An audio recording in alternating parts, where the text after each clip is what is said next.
Hello, everyone. Distinguished guests,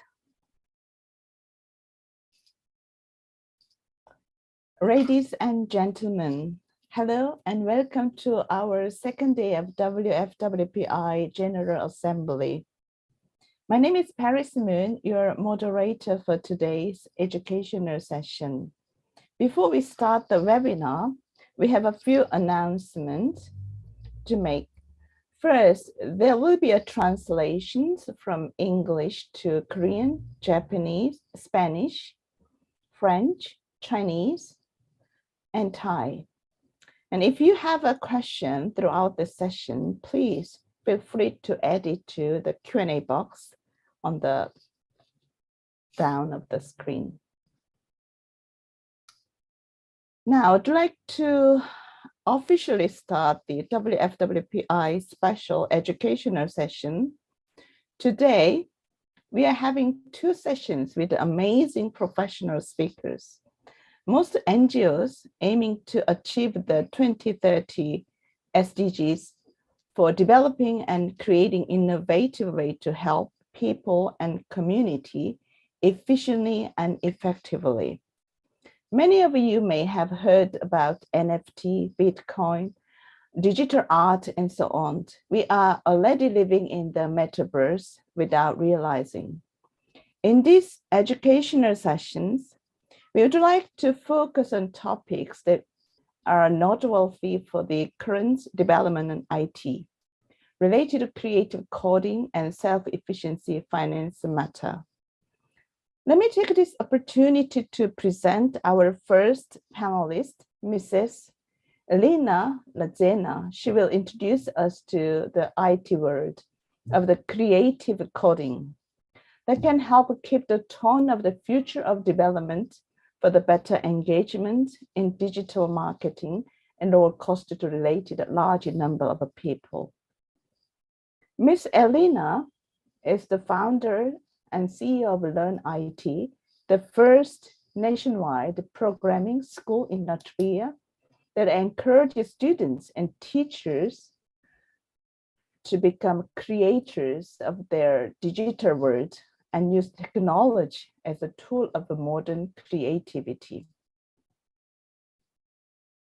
She is volunteering as the European Union Code Week ambassador for Latvia, sharing her experience as a TED Rise 2018 speaker and speaking at various events. She also has been acknowledged as one of the most influential, creative, and outstanding women in Latvia in the field of technology in Prestigia magazine, Top Woman of the Year 2021.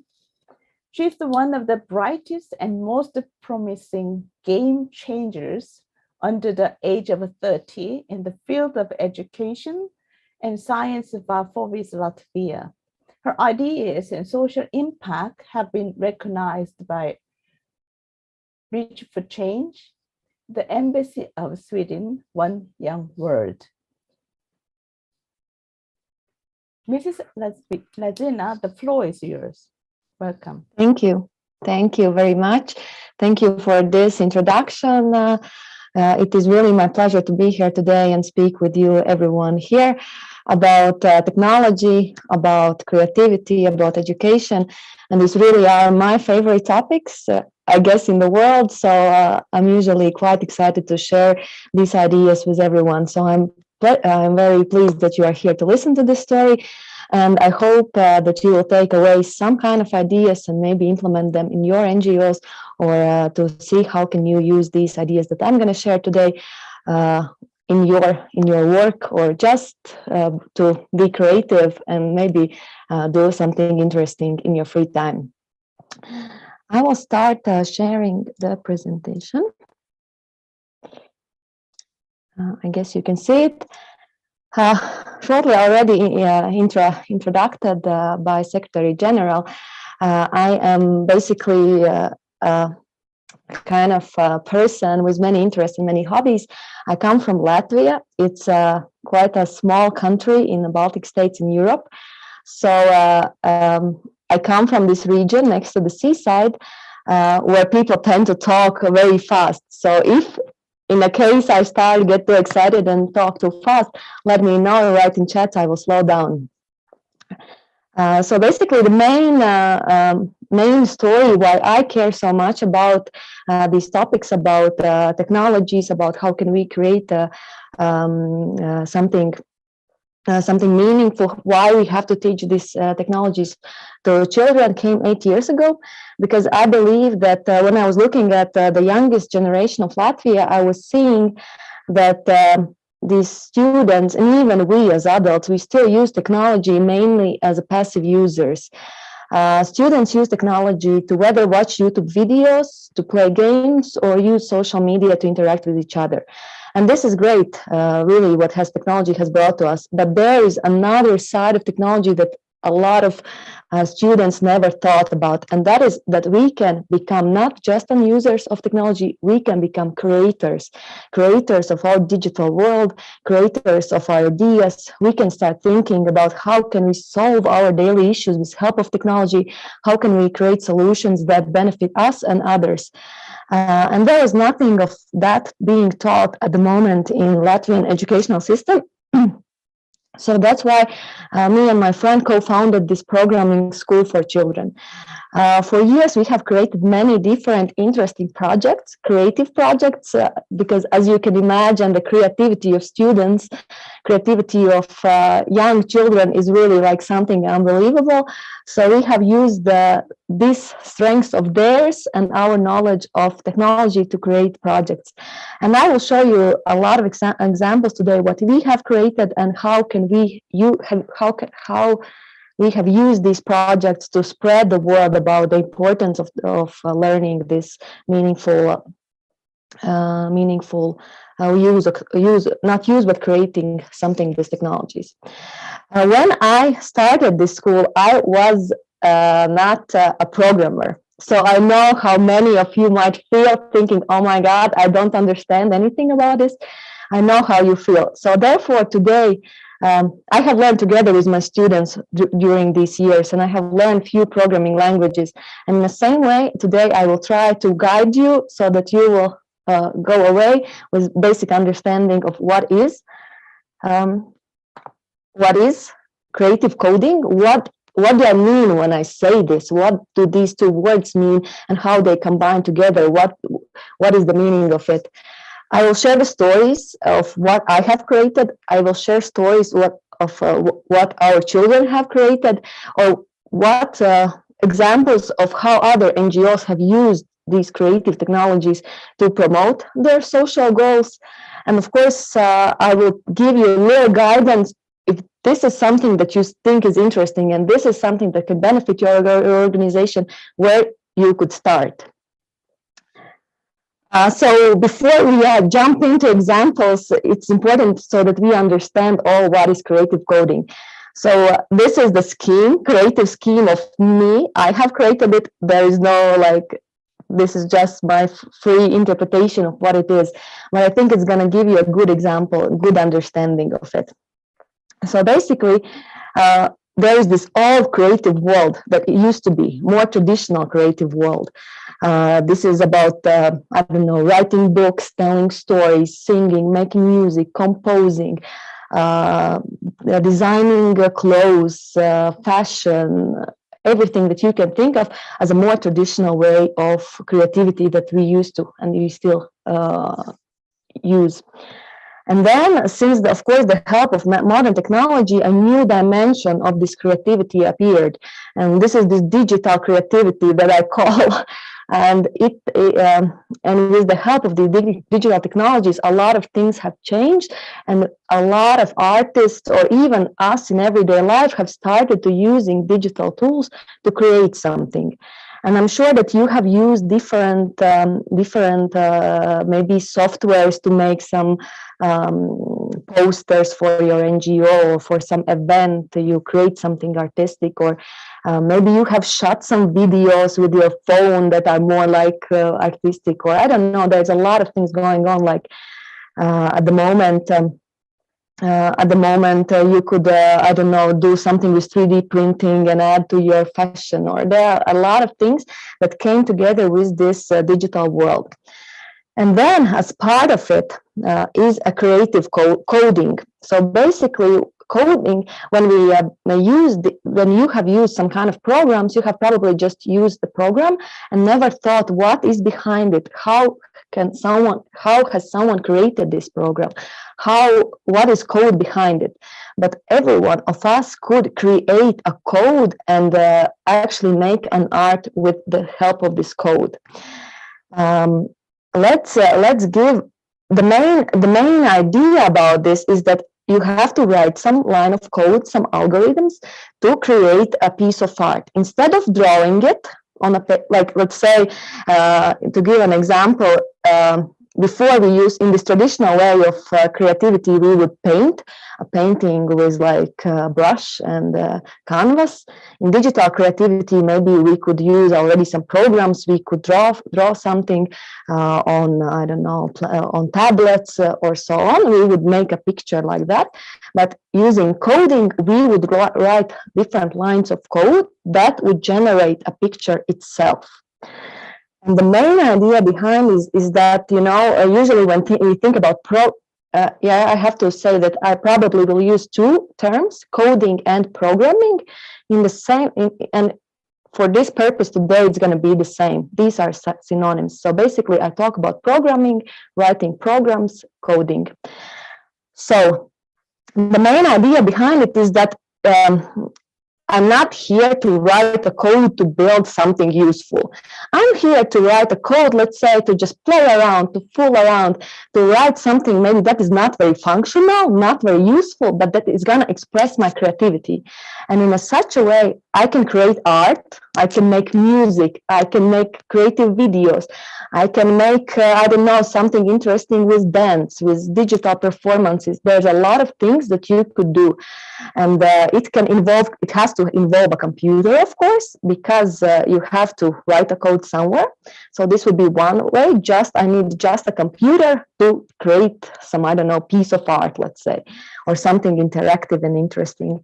Or another option would be, actually, I could use some hardware. I could use some robots. I could use drones. I could use sensors. I could use some micro schemes. I would put them on my, let's say, or maybe on my some kind of fashion blouse, and then I could dance, and it would track my movements and make some light shows. So there's a lot of things that can come with it, but it means that you have to program it yourself.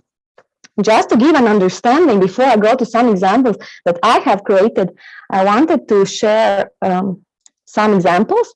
So, for example, this is a piece of art that is created by artificial intelligence. This was the first piece of art that was, I guess, sold in these auction houses, that was made not by human, but by artificial intelligence. How it worked was that this computer program was given, I think, like 15,000 different paintings, real paintings that have been created, like, I don't know, in like from 14th century to 20th century.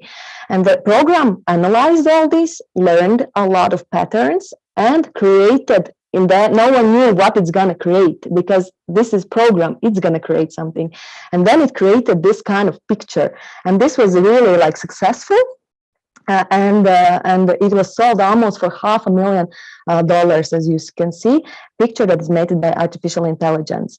And this is one learning point that is as well very useful when you think about, like, why should I do this? Why should I not just paint something? Why should I use digital technologies or programming? For my NGO, is that this is a very good and interesting story to tell. This is like interesting for media.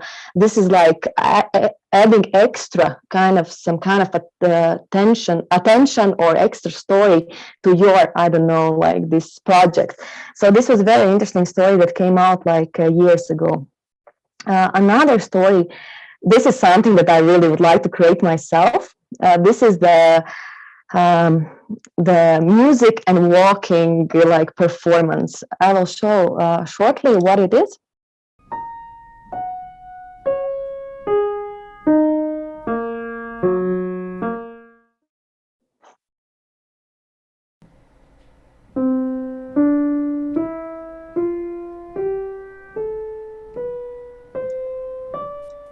So basically, this is a piano. Someone took a real piano, then they inserted, I guess, some kind of micro scheme inside it, because no one is playing this piano, and it is programmed which keys should they play at what moment.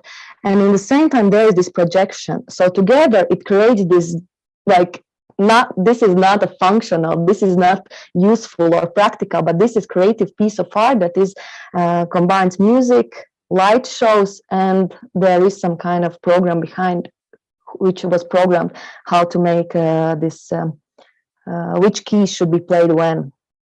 Another example.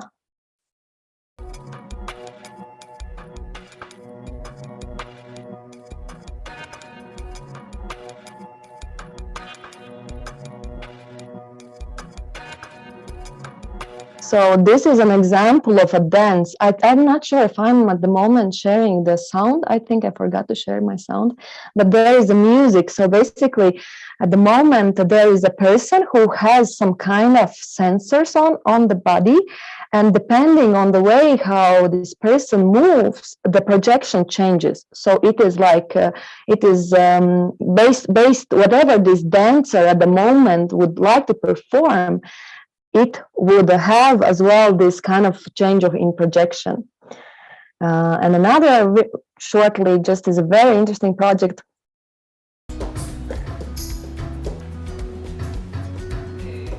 Yeah, I'm not sure if you can hear the music, but the idea is like this, that this is a projection. This is a piece of art on the wall, let's say, that is probably drawn by conductive paint, the paint that reacts to electric signals. And when you touch some kind of painting, it projects like this light effect, and it plays sound. So someone has programmed, if you touch the, I don't know, drums, play this kind of sound. So these are just some kind of examples where you can see that how can the technology and programming go together to create something like expressive. So I hope you have a little bit better understanding of what is creative coding and why it's like, why is it so cool and why I'm so excited about it. Just before we get to my part of some kind of my examples, I wanted to as well little break stereotypes. I think a lot of you think, oh my God, this is like programming is something like this, because this is like what movie The Matrix gave us the idea that this is like programming. But I have to tell that programming has gone a long way from this nonsense to something like more like this. So there are a lot of programs that have helped, that have made programming very like appealing and easy to understand for educators, for artists, for advertisers, and for many people who just want to express themselves creatively with this. So the programming has become more readable to English language, let's say, and as well, if I would, let's say, I would open this program and I would start to like write something. If I would change some code here, this and this is the result, right? And at the same time, the result would show me the new result. Every changes I would make would be immediately seen here. So it's really like responsive, a lot easier to understand from this to this. And there's even more. A lot of the projects that I will show you today are made in even like this kind of programming language, which is very like easy to understand. And actually, it's just everyone with logical thinking can do something like this, can use this programming language to create something. So basically, in this programming language, there are a lot of blocks. It's like putting a puzzle together, and you just have to put these blocks, which ones you want together, to create something. And like in this case, I don't know, cat is just turning around because it's written, please turn forever. And this is what is the result of the program. So when we talk about creative programming, don't be afraid. We don't have to talk about these persons who just sit alone in the room in the darkness and just code. No, even the programming itself has become easier and more creative. But let's give some examples of how actually real NGOs have used this in some kind of projects. So generative art, this is, I'm going to go through three options. I will talk about art, I will talk about music, and I will talk about interactive content. So generative art is a way of art which is made by computer. I would write a program, I would execute it, and based on my program, the computer would create a picture. So these are three different programs that I have, let's say, adapted to my needs, and I have used my picture to run through three different programs. Every time when I would run this program, it would have a new result. I don't know what kind of result it's going to bring, but it's going to be some kind of result. And in this way, this is generative art because it's made by algorithms in computer. And this became very, very popular. Maybe you've heard, like few months ago, there was this buzz about called I don't know how to even call this, Bored Ape Club or Bored Monkey Club. So it's so these are the artists came together and they generated 10,000 pictures of monkeys. Each monkey has, like, I don't know, they have specific parameters, like, let's say, eyes, what kind of eyes it will have, what kind of nose it will have, what kind of hat it will have, and so on. And based on these different parameters, they combine them together to create 10,000 unique monkeys. And just to be interested, and then, of course, the purpose is to sell it. Just for interest, how much do you think someone would be willing to pay for a monkey? Let's say there is one picture of monkey. Would you pay something for it? How much would you pay? I'm just curious. You can write in chat some kind of. Just give me a random number. There's a digital painting. You would buy it and you would get a digital photo of this monkey. $60,000, $1,000. Good, there you are. You are good. I was thinking, I don't know, maybe I would pay like $1. Why would I need such a monkey?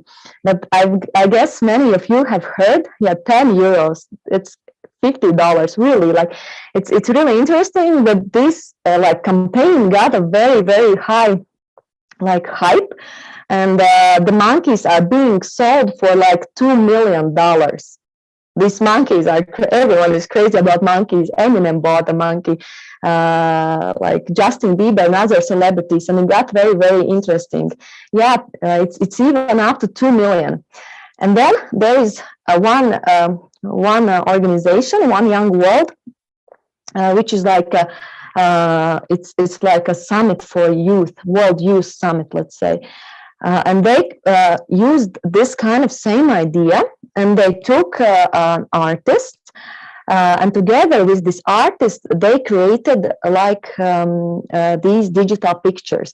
Actually, I think that this is probably, in this case, this is not even written by code, but just by, remember, there is this, before we start coding is a small part, but there is all this digital part of digital creativity. So I think these pictures are actually not written by code, but painted on some, I don't know, tablet through some program, and they are selling them in the same way as they're being the monkeys are being sold, just to bring attention, and whatever is gonna come as an income, they will take this money and they will donate it for women in STEM, science, technology, math, and engineering, who work in this field, who want to develop this knowledge, and they will, let's say, give a scholarship for them. So this is an interesting way as well, how you could raise, like, a new digital way, how you could raise funding for yourself as well through this hype of selling like these digital pieces of art. Often it comes together. It can be as well like buy this picture and get access to our get VIP access to our event, or buy this and you will get into the club of STEM women, let's say, and you will have access to unique content that we create. So that there are many ways how you could like use these ideas.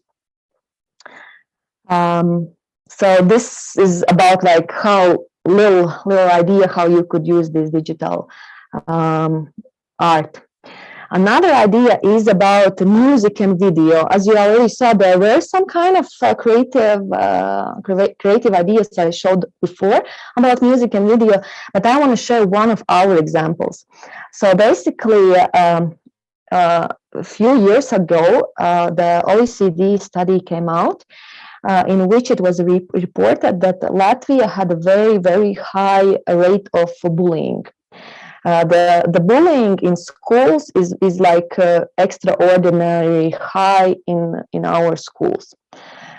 So of course, a lot of campaigns started to educating students about like why we should like treat each other respectfully.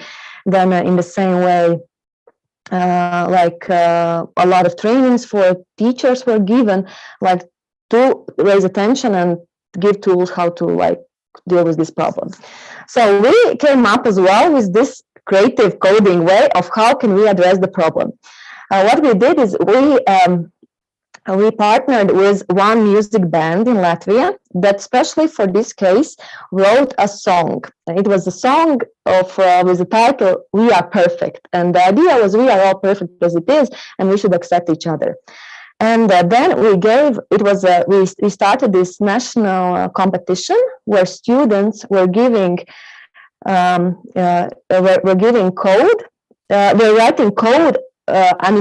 We're making animations with the help of programming to like express the music and this bullying and the way they see this issue and how should we accept and why are we perfect and so on.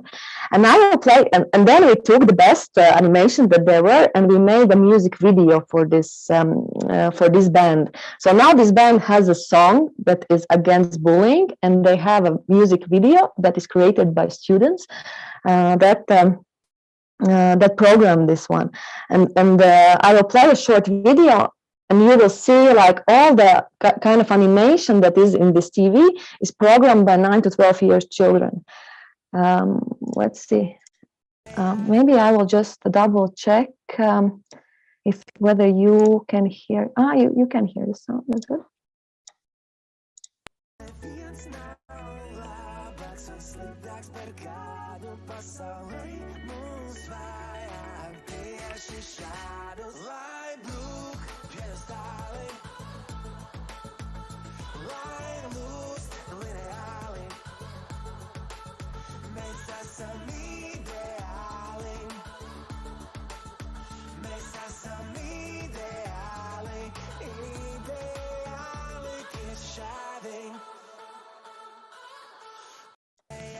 So you can see that there was this music, there were children who actually are making these animations, and then there is animations that are created by code. Another great example, what came out of another great result which came out of this is that actually to raise awareness about some kind of topic, instead of educating students were telling us what they think about this topic. They were creating a content. So this is as well, if you are, I don't know, you stand up for climate change, or I don't know, women's rights, or whatever is the cause that you do, this is one of the ways how to engage your audience, and not just like telling them like what they should like hear your ideas, but listen to theirs, pick up what they do, and they actually create the content for you in a sense. So this was a great success story, like about let's say how to talk engaging, interesting about such a hard topic. And then the last part about interactive digital content, very as well interesting, many interesting stories that can come out of this. And the main reason is that if you create something interactive and digital, then you can really make your audience stay longer in this digital world. You can basically ensure that they will stay longer on the news feed. They will read maybe more about this topic. They will come to visit your homepage and so on. So they interact, and you hook them basically. There is one story about what I did. Again, creative coding is not about purpose, it's about creativity and maybe like playfulness. So on Valentine's Day, Yeah, I created Love Calculator. I'm a part of the European Union Code Week, and we want, and this is as well, Code Week promotes this kind of playfulness. So I thought that, okay, this is a good chance to be playful. And what I did, I created the Love Calculator. The idea is very simple. You insert your name, you insert the name of your loved ones, you press play, and then it's going to show you what is the strength of your love of these two persons. So let's say if I would insert my name, and there's these hearts coming out. So I insert my name and my husband's name, and then I would measure it, and wow, our strength of our love is 109%. This just a simple way how to make sure that, this is custom made. Everyone knows that, like, if this is like we did it, it's not something that we took from somewhere, we made it.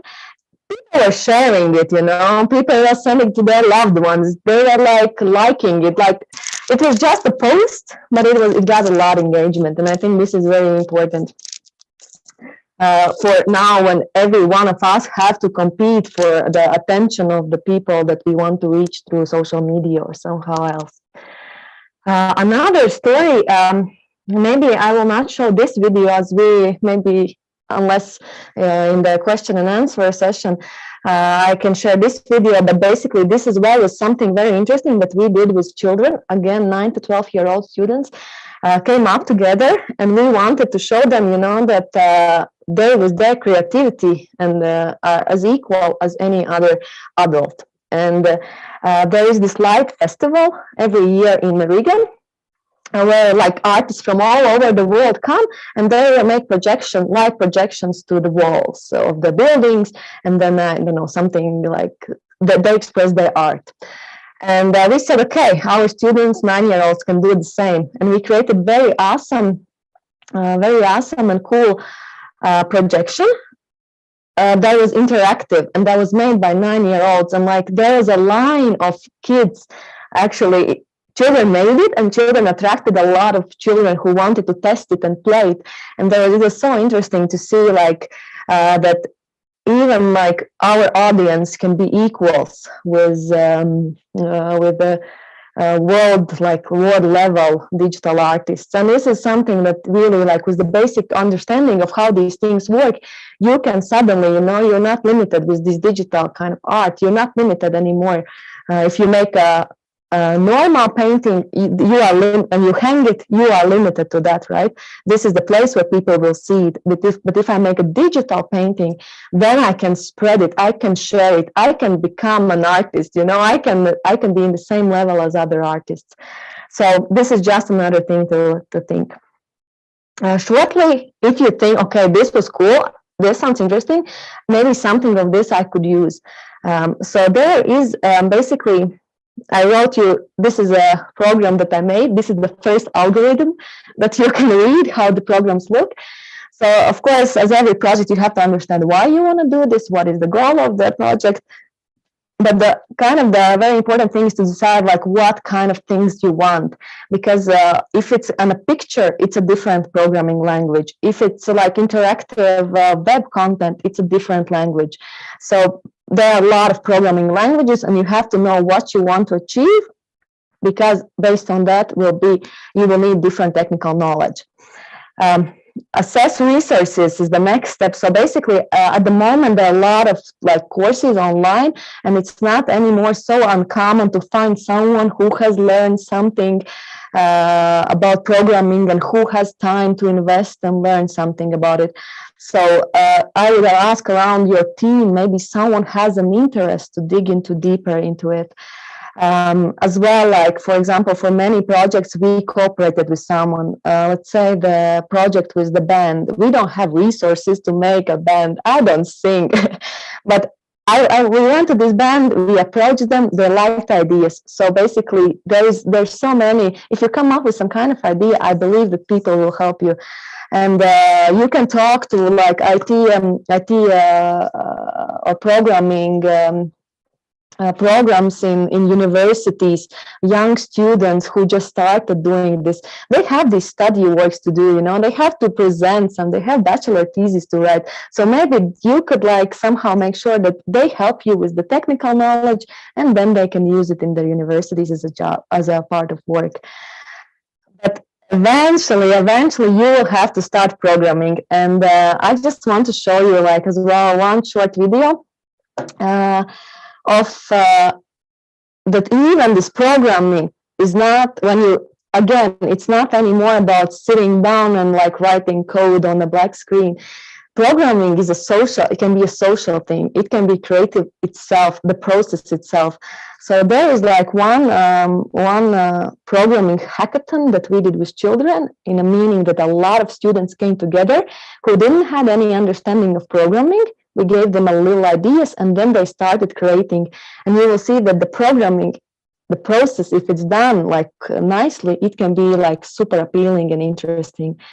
So I'll just play a short video just to you get an understanding about this creative process itself.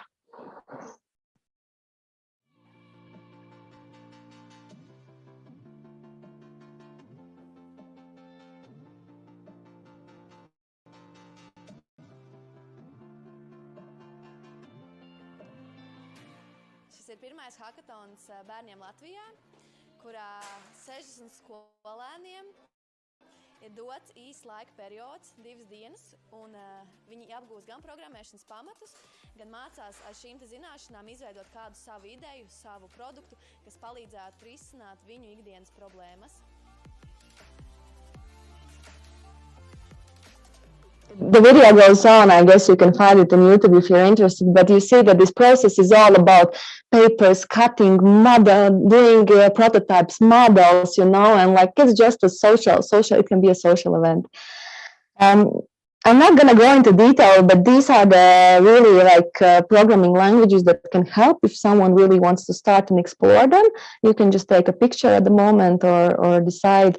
We were thinking maybe we should make with you, some kind of a practical experience as well. So if you're interested, we could sit down maybe one day and just, I would teach you something and we could do some cool project. But these are the platforms that you can start and explore. And I hope that some of you will come up with some kind of a digital creative programming or ideas. And if you do, please share it with me. I'm happy to hear. I'm happy to see new examples. Or if you need some kind of guidance or help, you can really contact me and I will see whether I can help you with that. So for now, I guess I will finish because maybe there are some questions or something that I could elaborate more that you're interested in. And we'll see where the conversation goes on afterwards. Wow, thank you so much for your inspiring and very creative presentations. I'm sure that everyone, was very inspired, not only me and many of you already, even if you heard about it, but actually people really engaged in doing it. And also sometimes you feel like, your children, your son and daughter, they're all IT native, not like us. And also they are, working with the AI. And this is like, we feel we are too far from them, but the importance for the NGO also has to moving forward. And we really need to use the more innovative marketing, and also with this non-tangible token and non-fungible token, that kind of thing. How can we benefit for these, for this era of the metaverse, because of this COVID-19 pandemic, all those digital era has come up more 10 years earlier than we expected. So thank you for your really inspiring and presentation. I'm sure that many of the leaders in here have many different idea how we can develop our WFWP for next, next 10 years at least. So let's see, we have some questions in here. If you look at the Q&A box, Jacqueline Ava, so she asked to Elina, her daughter is 8-9 years old and developing their IT skill in AI through the app called Scratch. You know, I've seen the presentation, you show your presentation, and she's asked, is there any way that they can expand more their creativity other than this Scratch app? Yeah, Scratch is very, very popular for children, and like actually many projects that I showed you are made through Scratch. So let's say the like where the place where they were building these robots, this is something like very, very similar to Scratch. The video or the story about the video about the song, where I said that the students were creating a video for song for mobbing, against mobbing, was made in Scratch.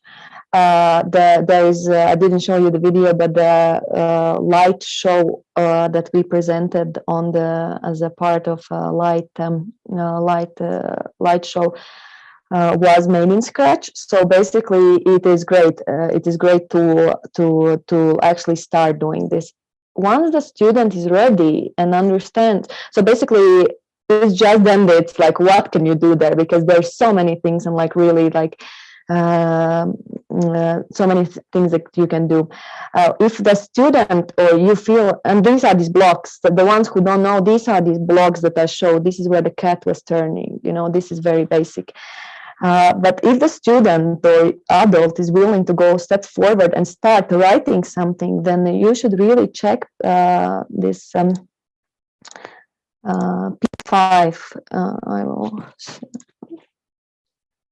This P5 is kind of the next place, or this open processing. These are the platforms that are made specifically for creative people. These are not, and it means that a lot of things are a lot easier there. A lot of programmers have made it so that we creative people who are not so good in tech, that we will understand and we can start this. And there are a lot of examples. So I would suggest starting with examples. Open an example, look inside, try to mess it up, this code, play there, you know, this is the most important thing. Play like the children play there in the digital world. In the same way we have to play, because we cannot mess up anything, you know, just fool around, play, change things, look what's happened, try to understand. And this is how the new ideas will come.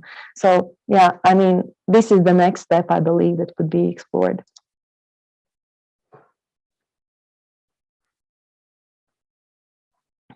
All right, thank you for your, very supportive answer.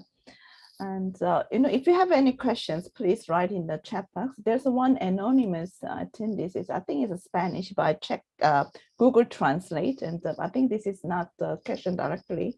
And this person asked about the pure love, in which is a Women's Federation, also is a character education. Why it's 10 years is still not, developing a lot. I think we're really thinking, should think how we can develop in the digital era for our pure love as well. And I would like to, is anyone has some more questions? If they don't have it, okay, let me see. There's there's one. Okay, what the anonymous also, what are you trying to express your art? What is the underlying focus of your work?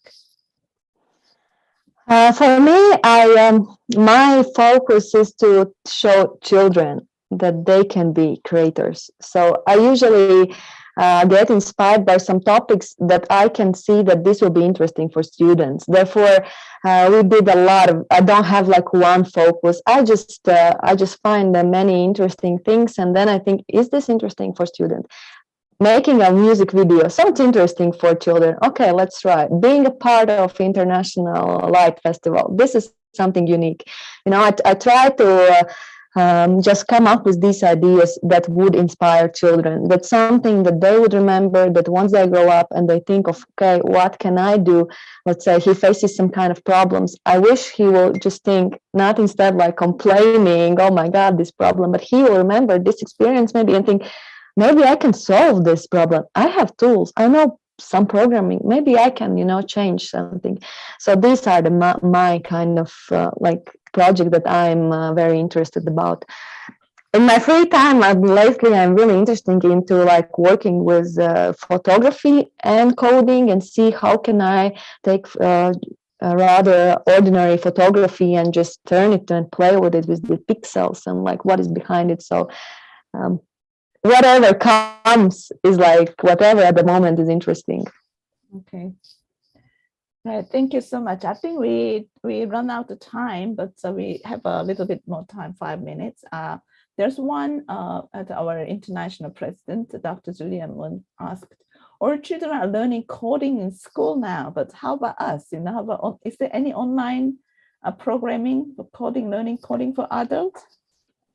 Yeah, there's a lot of programs, but you know, the first thing that I would actually wish you to do, maybe sit down with your children, say, show me what you're doing, show me what you're learning. I want to try this, you know, and this is the first step, because this is as well something that, you know, we as adults are concerned that students spend a lot of time in the digital world, but let's ask them what they do, what they create. So I think this would be like really interesting. I wanted always to make some kind of projects where, you know, parents would come and then children would teach parents.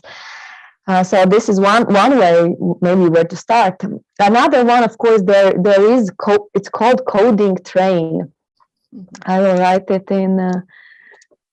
Yeah, you can write in the chat box so people can see. Yeah. Coding.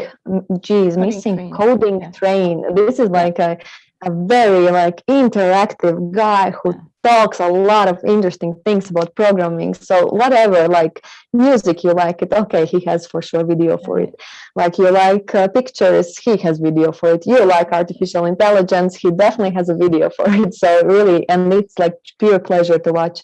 So start there, and then you will develop specific interest, and then you can figure out where the road goes.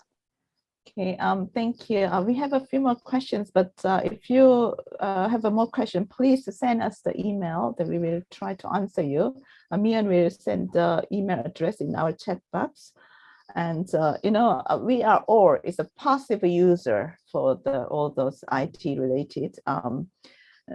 So for us, it's sometimes we really have to learn new things, but not like before. You know, we really don't need to learn the HTML language coding. You know, there's many different ways we can create, interact to, you know, to develop the more marketing skill, and you know, many ways NGO can do something about it with this technology. So Women's Federation World Peace International is planning to have this education program. So please watch our website and check our email. We are planning to educate our leaders and members, and then they can learn something together. Thank you so much for your precious time, and we are looking forward to working with you in the near future. Thank you so much. And our next session will be start 15 minutes later. So 9 p.m. Korea time. So it's a 15-minute later. So we will do the financial sustainability and self management of the finance. So please stay tuned, and see you soon in 15 minutes later. Thank you. Thank you very much for this opportunity. Be creative, play around, have a great day, and maybe see you some other time. Bye. See you soon. Bye.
Hello, Dr. Huang.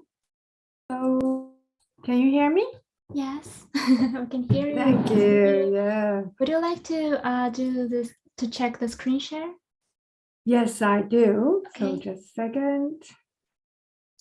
Screen 2. So can you see? Yes, it's working. Okay. And let me see. I think I need to stop. I want to share the share the sound. I need to share the sound. Yeah, that's good. That's good. Okay. Okay. Yeah. So can you show me how to do the survey? Or you would do that for me? When you will ask to do the survey, I will click here, and Yeah. it's going to be on the screen of everyone so they can do the survey. And lately, it's going to be like 2 questions on the screen. So it's not only 2 gonna be questions. separately, so Yeah. it's going to be 2 questions at the same time. And thank you. Another question. I have a chat box question, like at the beginning, I want to ask their challenge for managing finance Yes. in 2021. Should I type in the chat box? I can chat. I can put on the chat box, and also it's gonna be on your screen, right? It's gonna Yeah. So if you can type in, and I will have a talk to people so they can. I will guide them to answer on the chat box. Yeah, and then you can check the chat box for the answers. Yes. Okay. I will see that. Yeah, because I saw people already start to ask about fundraising, all those questions. So we. Right. Okay. So Paris arranged it very nice. So the next topic is how to use those technology for fundraising. Excellent. Okay, so Yep. we'll be starting shortly. Thank you. Right. Thank you.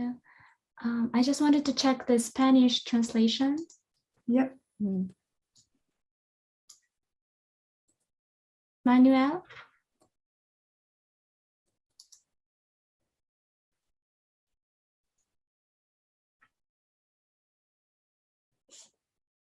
Manuel? Oh, Spanish. Yes, yes, Manuel, I can hear you right now. So if you can do translation during the session. Okay. Thank you. Okay.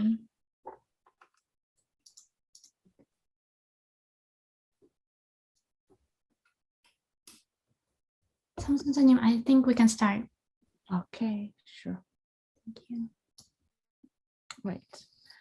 Hello, welcome back, everyone. I hope you have a good, short, refreshing time.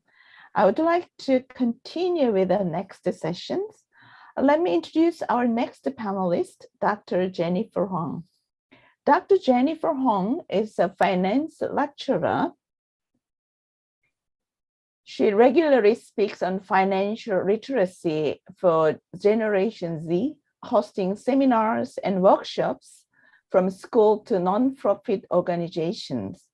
A former corporate executive in Kaplan Financial and Walt Disney Company, China, she has managed and delivered financial training programs, including treasury management, financial planning, and credit analysis, to thousands of financial professionals and advisors. She holds a doctorate in banking and finance from RMIT University, Australia, and is an associate financial planner and certified treasury professional. She has served as a board member of Financial Planning Standards Board Limited and is a member of Financial Planning Association Australia. She is also a member of the advisory committee of WFWPI Australia.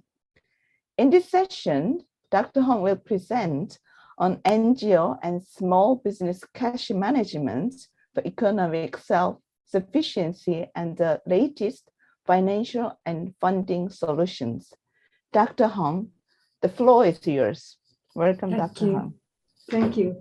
So hello, everyone, and really excited to share this topic with so many ladies here because I've been volunteered for WFWPI Australia for almost a year. So I start to learn quite a lot of challenges we are facing and a lot of successful stories we had as well. So I think this topic is quite relevant for a lot of us. Hopefully, I can share with you some good, useful tips or information that you can immediately go back and use. Especially, I think after Elina's presentation, my part become quite naturally. I would just say Paris really arranged this well.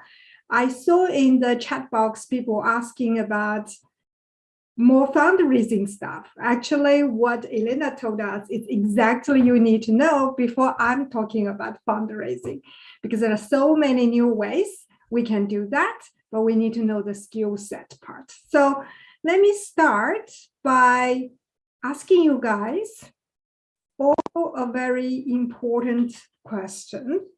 So can you see? Yeah. Okay.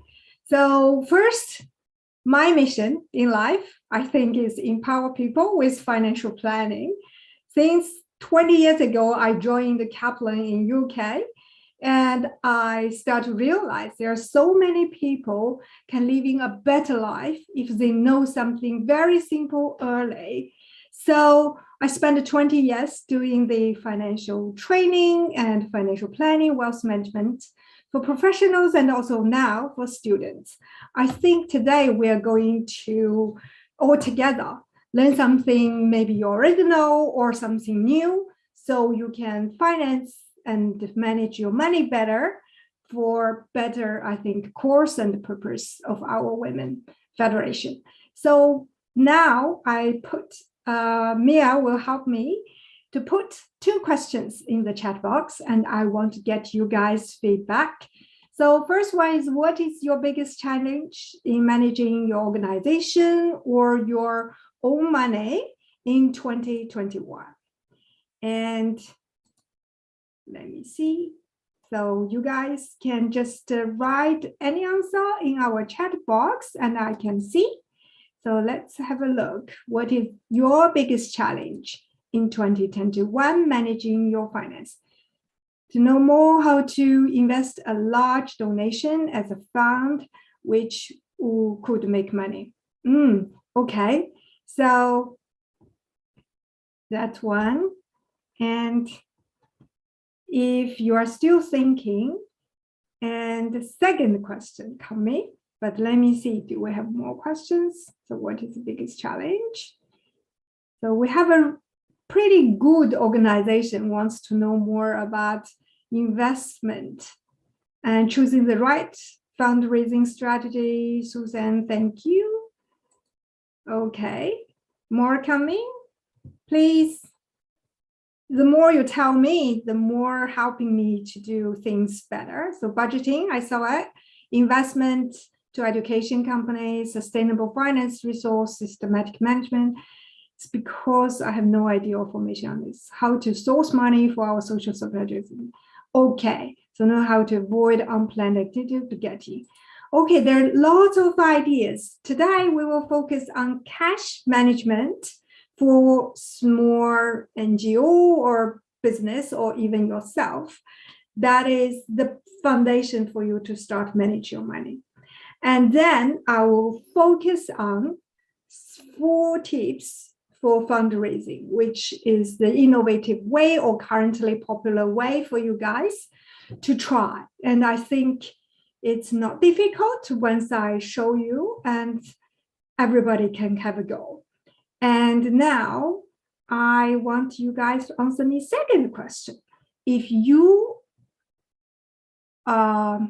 received $1 million today donation, what do you want to do with this $1 million?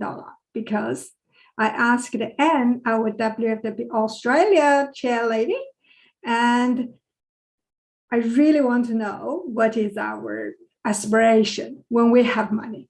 So what will you do if you got $1 million donation? So I think here is to build a school, build increase our team. And so skill training, social projects, Yeah. Any more specific projects? I think we saw building a school. By land, build a vocational school. Start learning education. Plan good projects by land. Yes, yes. I think it's very similar to our situation in Australia. We really want to buy a building and put our education program there, gathering people there. Yeah, bringing more funds. Yeah, it's all very, very good. So now let's have a look. How can we get this $1 million? Would help develop an innovative way how we would power anything without need of gasoline, like how we could power the house without electricity. Yeah, the innovative projects to change the people, make people's life getting better. Absolutely fantastic. So now I think we need to start to boring you guys with some basic financial information. The reason I'm putting here is because as a leader for any organization, I used to manage and start up 4 business. I found that those information are very important for me to manage the project efficiently and to do decision making. So first of all, I want you guys to know when you run an NGO, you basically required as a leader actually be able to read those reports. So I use US as example. The US accounting organization actually saying if you are a big organization of nonprofits, you have to prepare 4 statements. So basically balance sheet, income statement, cash flow statement, and one very specific for nonprofits is statement of functional expense. So how you spend money you raised is an extra requirement for nonprofit organizations because you receive donation and you have to be very transparent how you use those money. So as the leader, you should be able to, and you really need to know how to read those reports. But today, I will only show you one because as a small business or small NGO to start with, one report is very important for you to manage your organization more efficiently. Otherwise, you will just falling into everywhere by not knowing what's the situation of your organization. So in Australia, we said as I said, we only need medium and large charities to issue the 4 type of the statements. But from our experience, most the small charity or nonprofit organization only prepare a cash flow statement. Maybe when you see this, you now say, hi, it's familiar. We do this too. So thanks to our treasurer in Australia, so I borrowed our template just so it's a very typical small organization cash flow statement, but most of you call them income statement. So it's actually a cash-based income statement. It's very simple. Every month, you just record your cash received. You list it. So obviously, grants and the member contribution are the big items for your cash in. And for the expense, when you have the money paid out, you just write down it. At the end, you are going to have a net income this month, and you are going to have a net cash at the end of this month. So this is something start for you to be able to manage your money. You have to have this sheet. And I'm sure at everybody's family, you maybe have such a budget. So now, based on this simple cash flow statement, I want to ask a simple question on the Zoom survey. So this time it's a yes or no question. So do you know your biggest income source? We have 200 something ladies are here. So do you know your biggest income source? It's yes or no, very quick.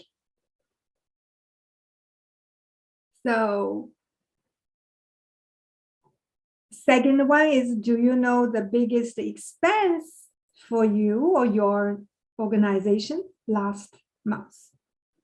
So if you know both, you pass the test. We can go further on how to manage money. So let's have a look.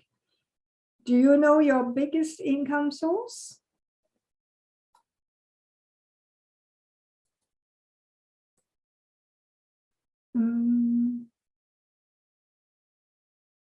So let's have a look.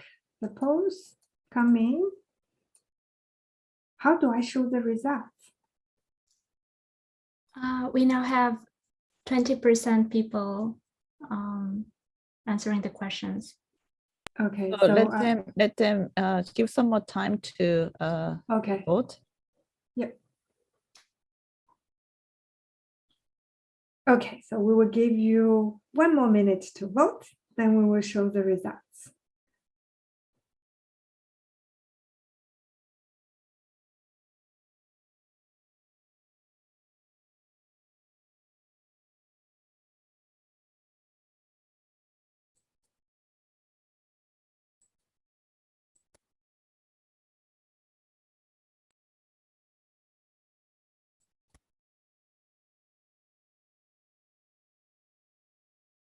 All right. So let's check the results. Oh, well done. We have 88% people knows your biggest income source.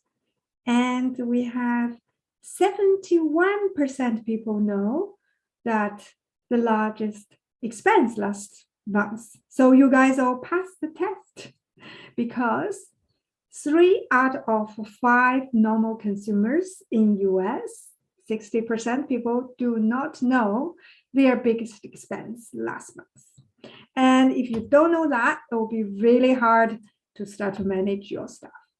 So if you don't know, so I will ask you first, before we come to the strategy manage your money, we need you to have a simple habit to record your income, what's the money you receive every month, and then every month you record your expense.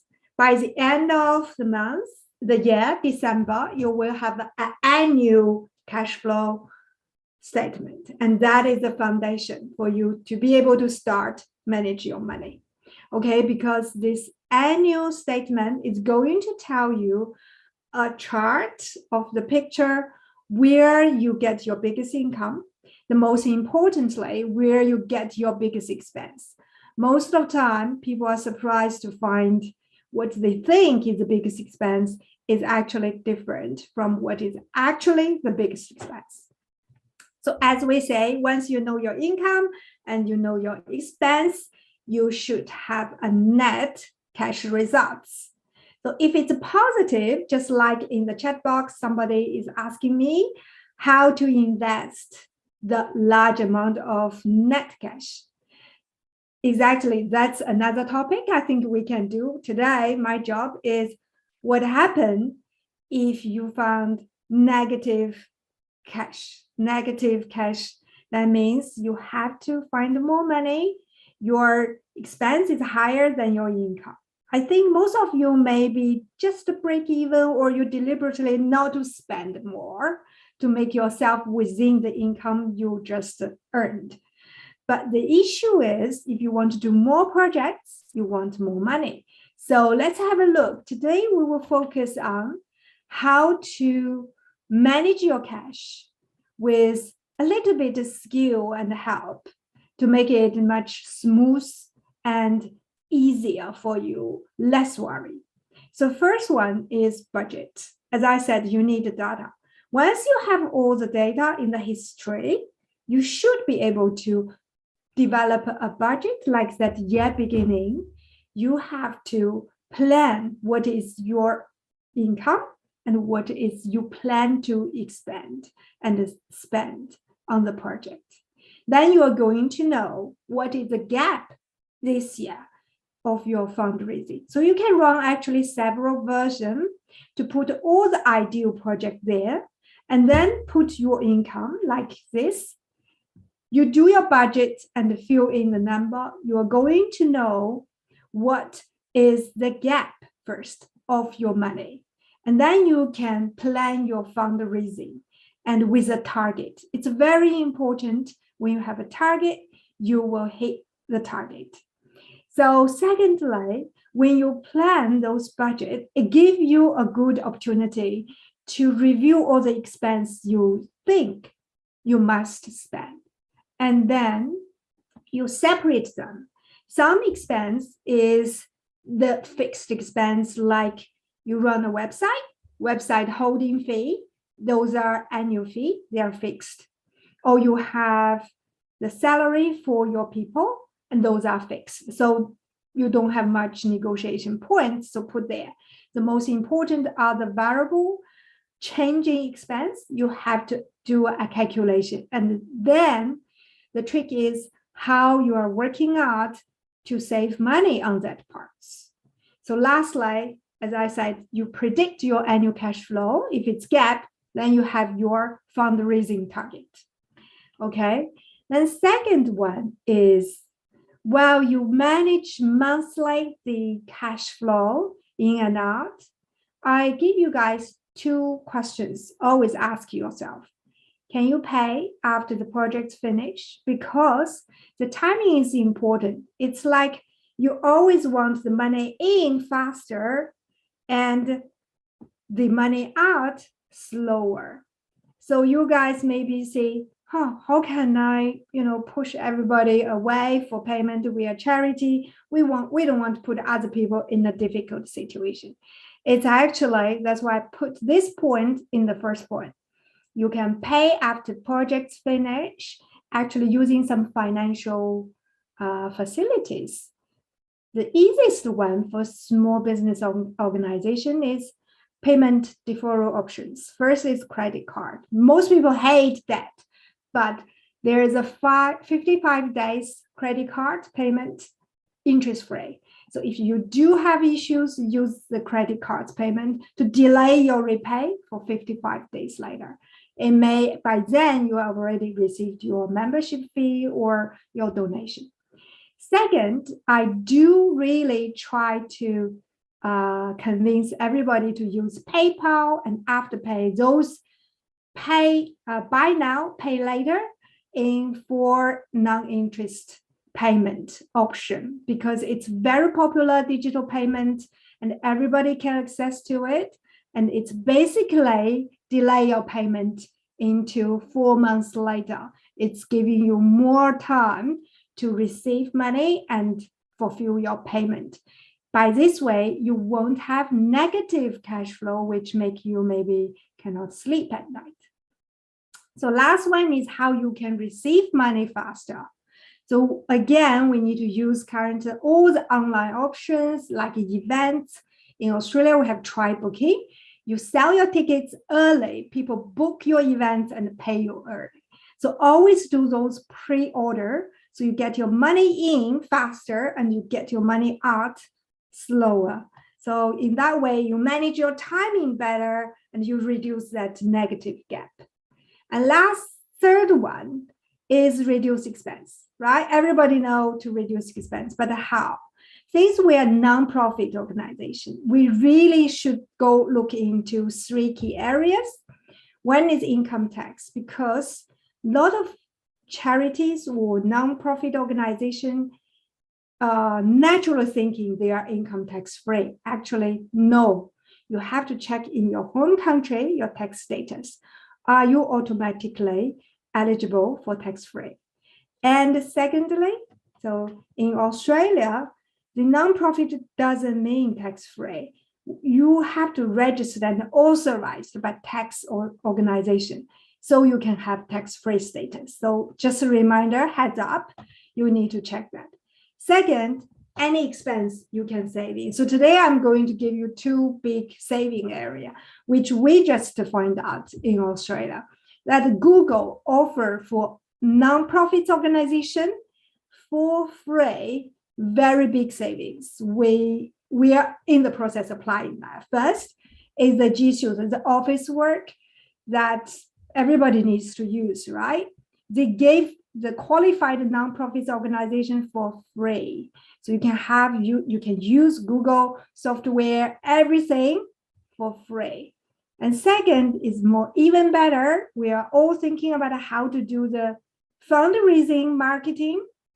So Paris, this one for you.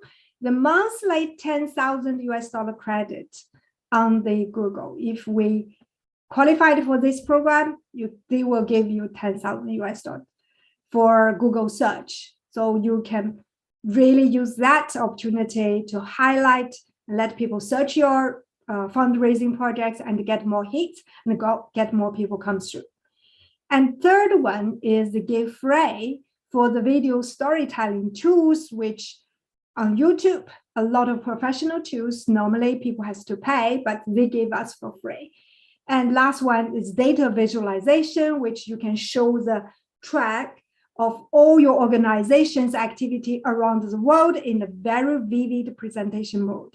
So those are all money charging service by Google for the profit-making organization. But if you can be qualified, I put these eligibility guidelines, which we found it's not that difficult to hit the requirement. So check your country's Google for nonprofit program and check their eligibility and apply as soon as possible. It's really a good saving for you. So we talk about 1 to 3 things you need to do: budget, you know your gap, and planning, you try to reduce the gap and try to find the big savings of the expense, reduce the expense. Now, we still need more money, so where can we get it? So today I'm going to focus on telling the extra financial fundraising channels. So there are basically 3 types of financing you can tap. One is grant. Second is commercial financing, which is the company will do, they issue the bond, they borrow loan from the banks, or they sell their shares on the stock exchange. And as a return, they have to pay the investors the interest, like for financial return. But there's another way is social financing, which is in between, you raise the fund, you gave your fundraiser, whoever donate or giving you money, a kind of reward. It can be financial reward or can be something different. So we will focus on today grant financing and social financing. Commercial financing, if you are interested, we will introduce later because it's very different system. So for grant, I think most of you know there are a lot of grants available from government, from the big charity organizations. The most key is obviously do your research. So this is a grant assistant that we researched in Australia. So they listed all the available grants offered by government, including all the different subjects, and we just need to search and fill in the requirement. And also, because you are apply a grant, you have to check very carefully about how to write this application. Basically, in Australia, WFWP, we have developed a strategy to prepare a ready-made information pack. We almost categorize almost everything there. So when we have a new grant application, we will cut paste the relevant part to that application. And then we will tailor-make the application, especially about the project plan, the cost estimation, and the social benefits parts. So tailor-make that part to make the grant providers know that you really care about their criteria. And final more thing is, once you applied, you got the grant, you run your project, provide feedback, a project review, so that next time it will be much easier for them to trust you and continuing the grant provision. So fundraising. I think for grant application is just there and you need to do your research, but it's a very tedious work and you need to slowly build up your information and the practice of doing that. Another thing is nowadays we see more fundraising channels using online. So today I'm going to introduce 4 possible channels. One is how to use the current payment platform to do your fundraising, using social media, using crowdfunding, and I'll briefly introduce non-fungible tokens since Elina already told us how to create a digital products, digital arts. So let's have a look. First, why online? Maybe no need to answer this question anymore because COVID told us everything is online and the people check online. But here the Google survey gave us some more insights. So currently 57% more people is deciding to donate after watching an online video. So the video donation campaign is important. Secondly, 25% more people actually using mobile phone payment for their donations. So a very easy way for them to donate using mobile phone payment is important.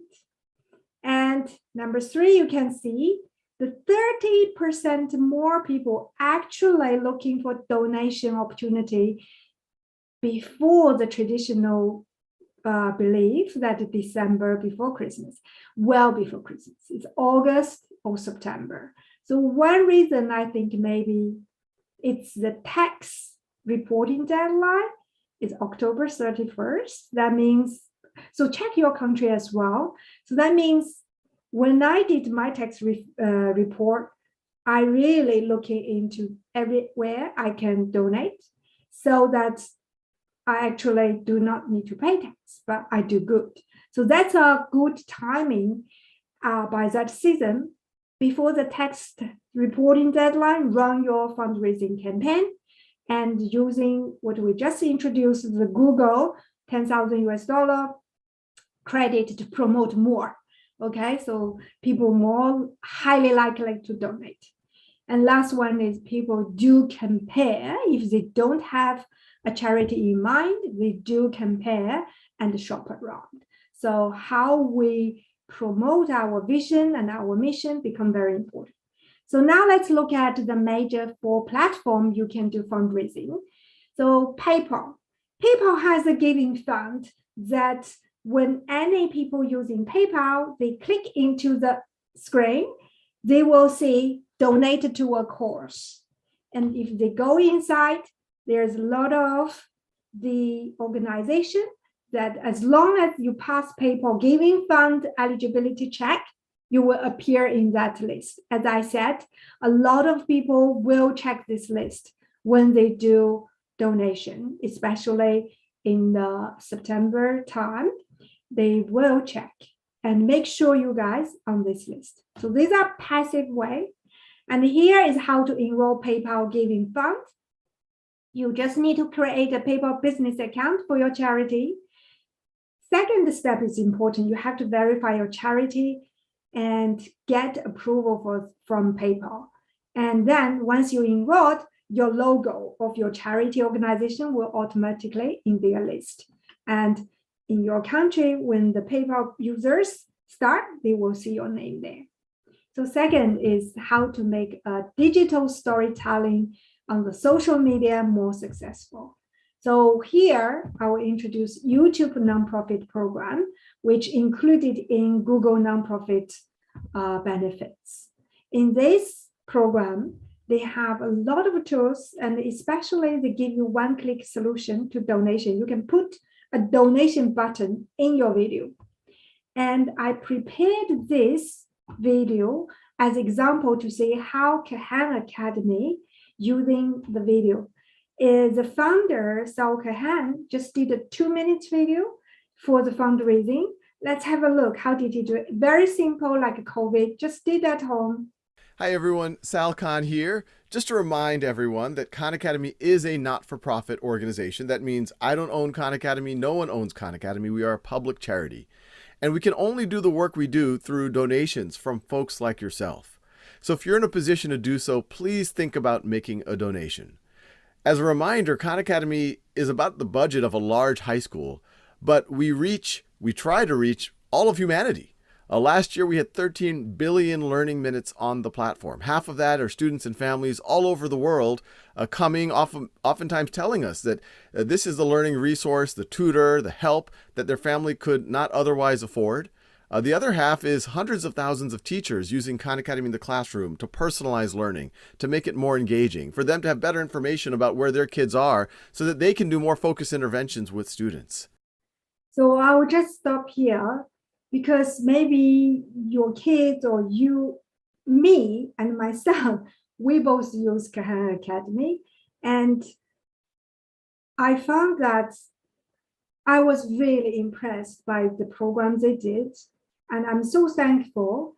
After I watched his video, I immediately donated to this organization because I do want to support their mission. I benefit and I want more people to benefit. They promote education equality. And look at the founder. He's very simple and he is very humble, and he just asks and he just tell his passion through this video. You can see the genuine there. So I think every leader today watching this video, you can be him. And you can just sit there and telling people what you want to do. And it's a very powerful message. And I think that is why YouTube becomes the biggest fundraising platform for a lot of organizations. So that's second thing I want to remind you. After you did that, you need to give feedback to your audience. It's basically how to run your YouTube channel. But I realized that in our WFWPI YouTube channel, we don't show our founder. Like in Australia, I think the more, if you are the leader of your local organization, you should show your face in your video, talk to your follower, talk to your audience. And here, Kehan is update that 5 million donation. He is thanks Elon Musk, the Tesla founder, that donate $5 million to Khan Academy as thank you. So it's always keeping engaged with your followers and audience. Also, TikTok. You guys, I'm sure my son has TikTok channel and it's for young people. They are for Generation Z. For people below 29 years old, they use TikTok more. And they do also have the TikTok fundraising features, donation stickers you can put on your video, and they also developed a gifts function that people can, when you talk, it's more about instantly they give you a gift and while you are doing the broadcasting. So it's also very easy to check and register with TikTok. You need to have TikTok channel and you need to verify with them. Almost every platform have very similar procedure. So if you succeed one, you should be able to do a second one. But I also want to say, in case you cannot qualify for their program, charity program, it's okay. You actually can still run your YouTube channel or your TikTok channel to monetize your channel. So there's some simple criteria from YouTube and TikTok. Basically, they want to check that your YouTube channel is attractive, you have many viewers. For YouTube, you'll be able to receive their advertisement sharing if you have 4,000 viewer hours in the past 12 months, and you have 1,000 subscribers. I think YouTube channel criteria is maybe easier for us to reach. And average, once you started to hit their threshold, the average monthly income can range from $800 to $1,500. It's dependent on your viewing time and the viewers. For TikTok, it's 100,000 views. It's not hours, it's just views, clicks. And then at least 10,000 followers. And the money will depend on how much followers you have and how many people view. It's between 200 to 5,000. So since we are always using YouTube channel and arranging our programs, promoting our things, we might as well, do it well, get engaged, and we can also hit this monetize threshold. So number 3 is crowdfunding. So what is crowdfunding? It was invented, as this picture says. They try to raise money from a lot of people, crowds of people, but everybody gave a little bit, small amount of money. So they pull the money from loads of small donations or investors to support a big project. Those projects, normally you have to have a clear project. What do you want to do? What is the expense and what is the income? And you have to specify how much money you want to raise. And lastly, in a certain period, because they want to keep the momentum and they want you to focus on promoting and get successful. So there are 4 types of crowdfunding. Equity and debt-based, they are for profit organization. As I said, they sell shares, they sell bond. In return, they give their investors interest or dividend for financial payment. But related to us is donation-based and reward-based. I will use 2 organizations as example. GoFundMe is one of the largest donation-based crowdfunding platform that you can use. And the Kickstarter is a reward-based crowdfunding you can use. So first, GoFundMe. You guys can just check and read, watch the video yourself. Here, I want to introduce what is the feature in GoFundMe. Basically, you need a story. And here I found a financial literacy for young people. This guy, he wants to set up the program video and YouTube channel for financial literacy for young people. So he put 1.5 minutes video telling people why he wants to do that. And he write a story you can show here. And within 2 months, he did a bombard and intensive marketing together with the website, the GoFundMe. He raised $50,000 US. So those fundraising platform really works because when people want to donate, and they also go on those platforms. And you can see it's very simple, very easy to use. You just tell but that 1.5 minutes video, you have to spend a lot of time. How to tell your story convincingly and connect emotionally with your audience. And then you share with your friends. With our WFWP, we have our members has their friends. So with this link, it's very easy to viral and to share. Lastly, you will get your donation. Of course, GoFundMe will not work for free. They will charge, but they are the cheapest. They will charge 2.2% the service payment fee. And that's all you get, all they charge. You will get like $100, you get $97.8 for the net donation. So next one, I want to introduce Kickstarter. The interesting is GoFundMe recently here, they just set up a channel for charities. Originally, they support only individuals. So they support charity organization, and that's good for us. Then Kickstarter, this is a very popular crowdfunding website platform for creative projects like a movie, gaming, the food craft, music, publishing, comics. They do not directly for charities to raise funds for their organization. They only support creative projects. So it's like, I'm thinking for us, if we have peace telling, meditation, or the kind of education program, we can go on there. It's a creative project.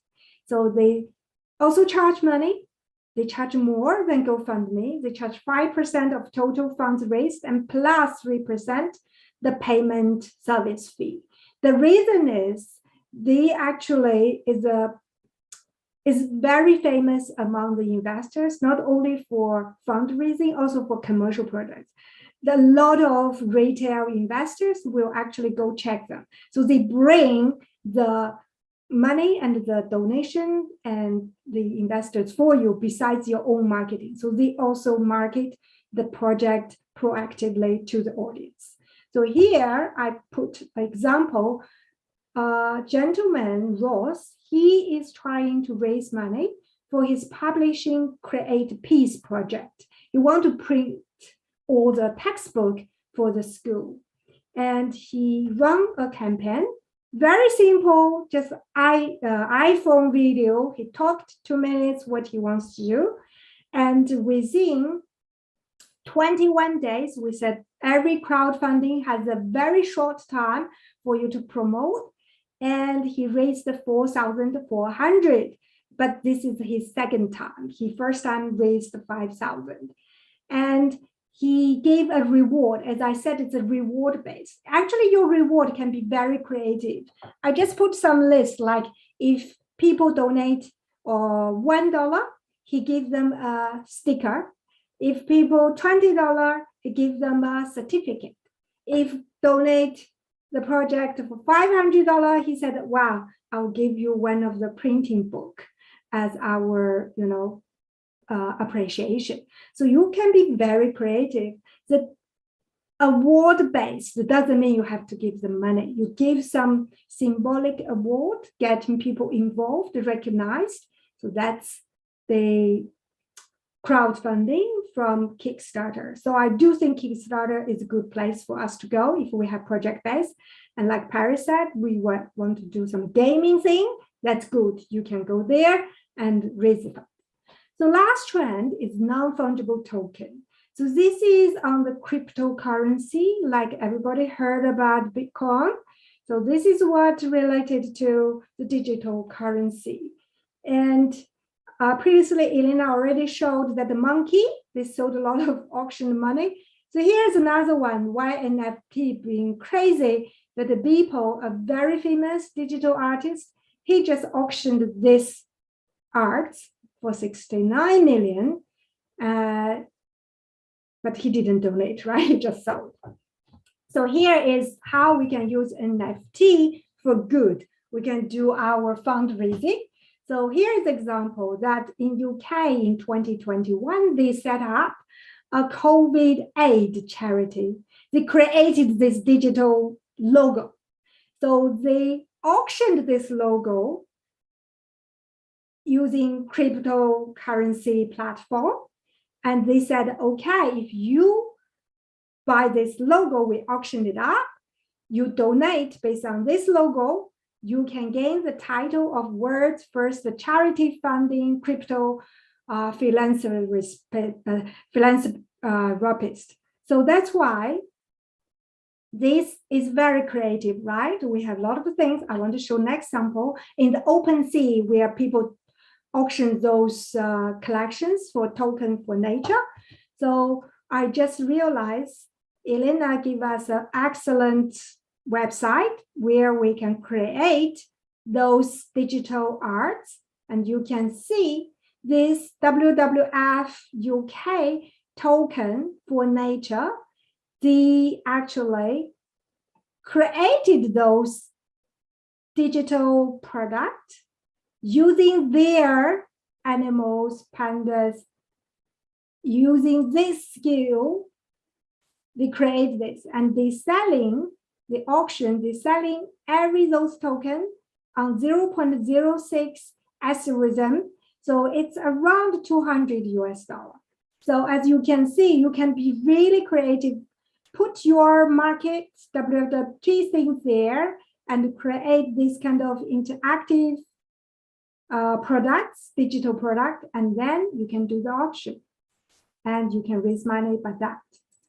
So overall, I believe we have great story to tell the world and we have all the activities and technologies and online platform to help us to tell our story and raise funds to support our cause. So that's all from me. I think I'm just on time. My alarm beeped. Okay, that's all. Thank you. Wow. Thank you so much. Thank you very much, Dr. Hong. I was right that, we really organized this talk first, the panelists, and then you're the next. So it's a rounds up. So how we fundraise that, because that we are living in this era of the COVID, and also due to the COVID pandemic, all this metaverse is, earlier, 10 years, earlier than we expected. And also the NGOs fundraising, we really use that modern technology that, of course, old fundraising method is still working, but we really have to innovative. And because of this metaverse and the IT and AI related fundraising can go beyond our imaginations, it can be very global. And this, NFT also, some people are skeptical on this, but there's a way we can benefit for that. Thank you so much. So please, if you have any questions, and leave the question in the chat box. There's many. Some are okay. Yeah. Wow. Do you have questions? I think people get excited. Yeah, many questions, but then it's like some Japanese, so I immediately have to translate this, and I will leave the few questions is they really want to see this PPT material. So I will ask you, and later. So if it's possible, we want to upload it on our website, so our people can download and benefit for that. From Imagard from Austria, the question is, we have a donors management software with which we can also fundraise. Do you suggest to use another crowdfunding in addition? She asked, but we already covered in your presentation, I think. Sorry, I couldn't get the question. So they asked. She asked if there's any other fundraising a tool, software, which they can use. But you mentioned a lot. Oh, it's not a software. Actually, it's actually all the online platforms, like YouTube, or like it just. And I give you a tip. You just search top 10 online fundraising platform if you want to know what is available in your own country. The one I gave you is global one. You can always use, always accessible in your country. But given currently the mobile economy, online economy develops so fast, every country, I bet, have their own version of crowdfunding for different platforms. So you search like top 5 in your own country, you can use that. I think I have slides actually saying top 10, but you can just search. I just give you guys all a tip. This is very simple. Any question you have, you want to know, just go Google, say top 3, top 5, and they will jump out and in your area, and you can start to try. It's all free. Trying is free, guys. Okay. There's some Japanese.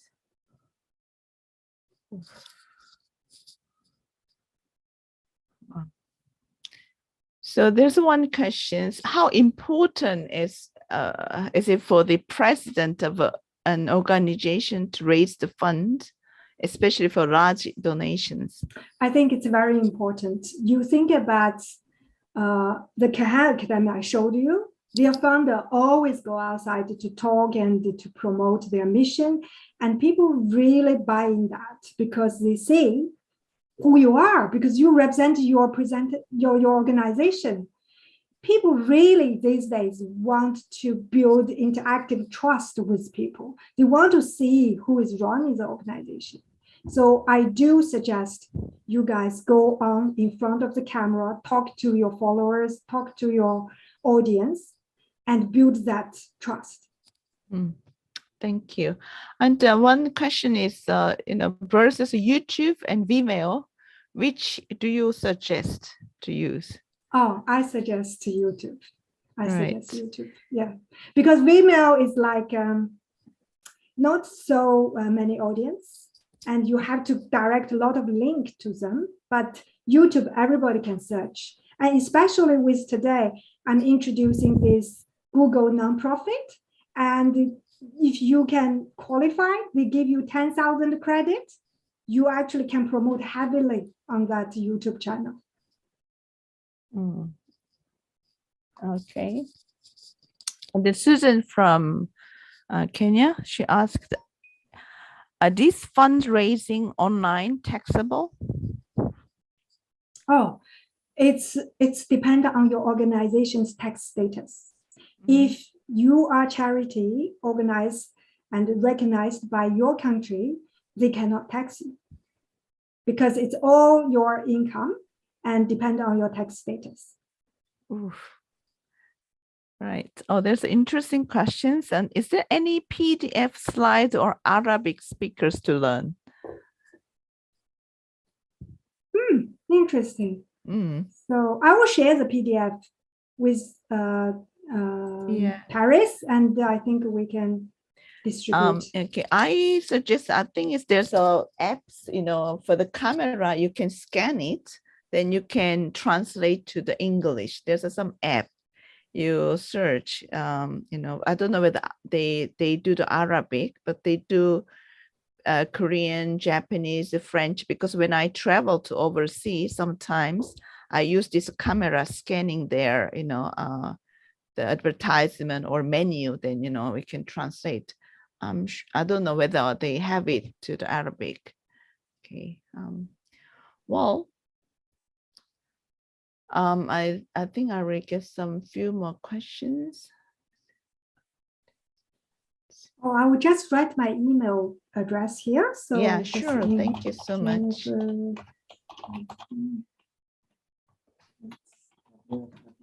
Australia. Yep.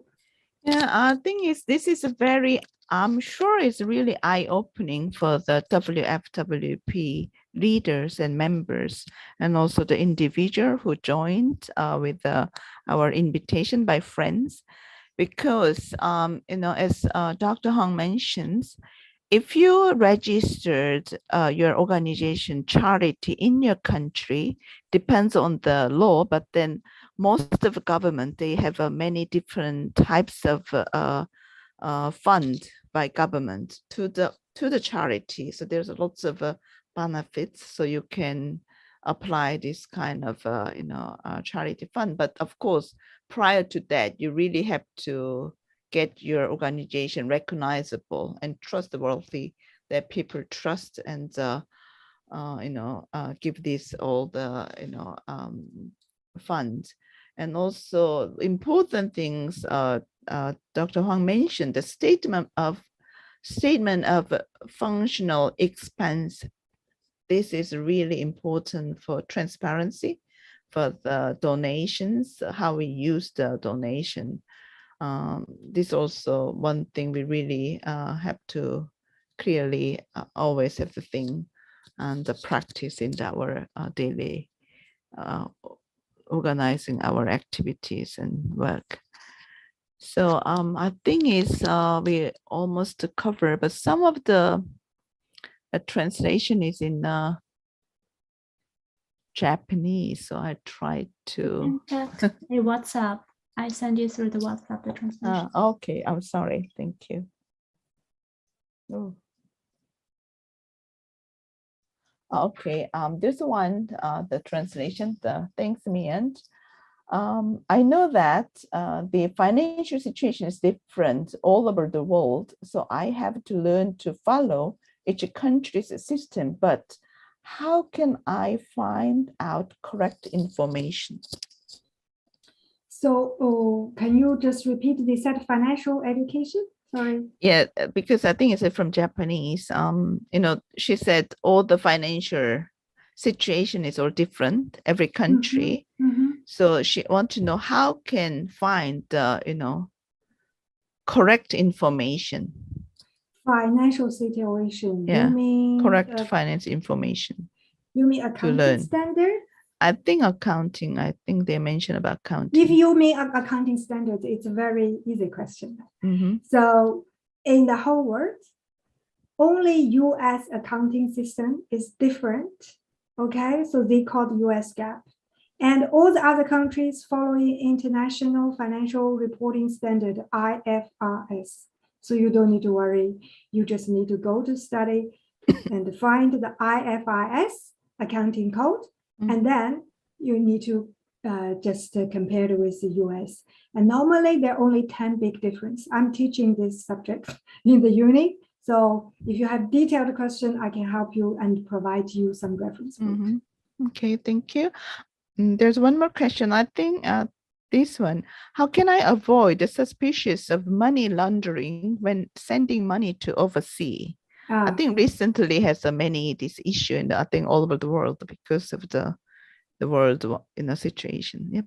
Yeah. So I used to teach anti-money laundering program. So this is actually, you need to know the money laundering standard. For example, in Australia, if you remit money around 10,000, okay, or over 10,000, every bank has to report to the central bank, and they have a system to trace you.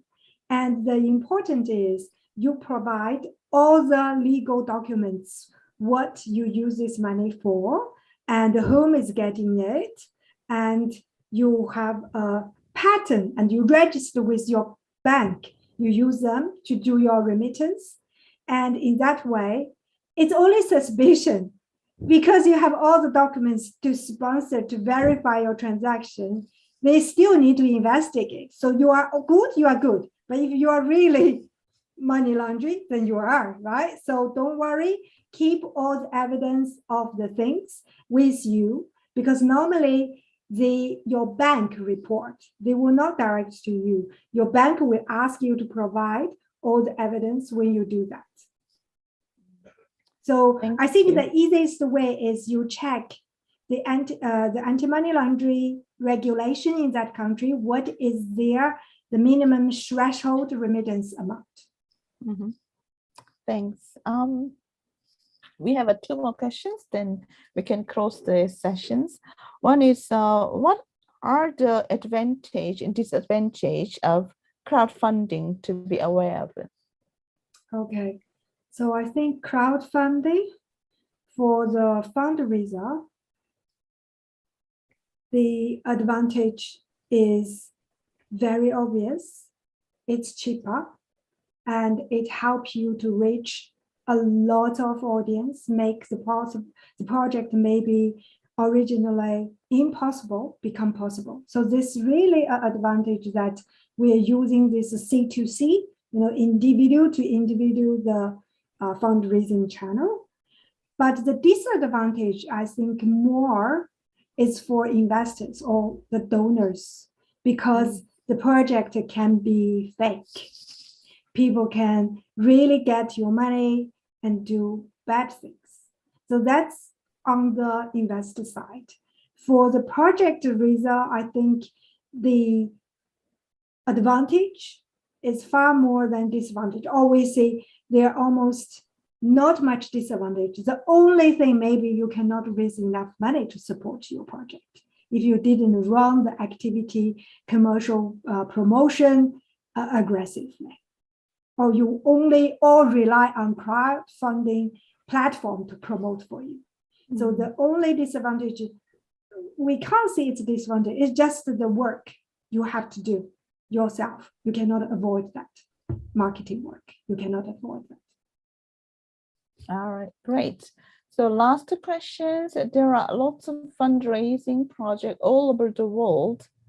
In your experience, what is the best crowdfunding advertisement that you've seen and why so? I actually, before I teach I did search this question. I can tell you crowdfunding projects are reasonably small, and the successful 10 cases I never heard of.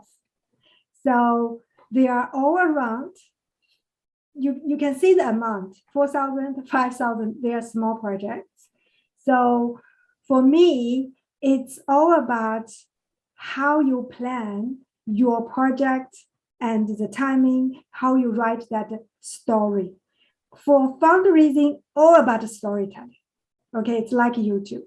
So if you want me to see what is successful, the website, the case I showed you, that the piece book printing, for me, he's quite successful because he has run that several times. He repeated the same projects several times because he said, this time I raised 4,000, I send it to Nepal. Next time I go for Indonesia.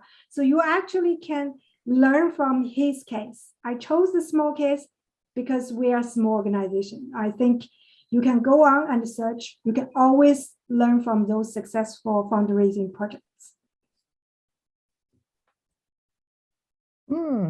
Thank you. Oh, thank you so much. I think it's really overwhelming and so much informative, and maybe many of you, never heard about certain kind of tools, and so how people change the fundraising method and really actually practicing and successful stories and expanding globally. So I think we really learned a lot today. Thank you so much, both Elena and Jennifer, for these wonderful sessions.